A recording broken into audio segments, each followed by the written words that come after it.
नमस्कार दोस्तों, आप हैं जोश नेट जेआरएफ के साथ और हम लोग एक नया बैच शुरू करने वाले हैं।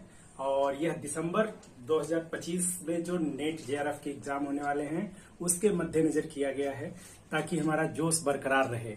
अभी तक आपने पढ़ा था हिस्ट्री, अब हम शुरू करेंगे साहित्य के इतिहास के बारे में पढ़ना। यह देखेंगे कि कहानी कहाँ से शुरू हुई, कविता कहाँ से शुरू हुई और कहाँ तक गई, और हमारा साहित्य की, हिंदी साहित्य की शुरुआत ही कहाँ से हुई, यह जानेंगे हम इस क्लास में। और यह भी जानेंगे कि जो काल विभाजन होता है वह क्यों और उसका क्या मकसद था काल विभाजन करने का। और साथ में यह भी जानने की कोशिश करेंगे कि जो साहित्य की मूल प्रवृत्तियां हैं उसके अनुसार कैसे साहित्य बदलता रहा समय समय पे। कहा जाता है साहित्य समाज का दर्पण है। तो उसी हिसाब से देखेंगे कि समाज जैसे जैसे बदलता रहा, साहित्य कैसे कैसे बदलता गया।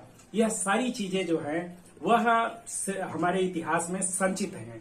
ठीक है, तो उसको हम जानने की कोशिश करेंगे एक इंटरेस्टिंग वे के साथ। और इसमें महत्वपूर्ण सबसे बात क्या है, सबसे महत्वपूर्ण कि इसमें हम पूरे मनोरंजन के साथ पढ़ने की कोशिश करेंगे, क्योंकि बिना मनोरंजन के आप जान रहे हैं कोई भी चीज याद नहीं होती है। जब बच्चे को एक दवाई देना होता है तो उसको मीठी रोटी में मिला के दिया जाता है, तब वह खा लेता है। तो इसी अंदाज में कुछ हम लोग ही साहित्य का इतिहास पढ़ने की कोशिश करेंगे। और साहित्य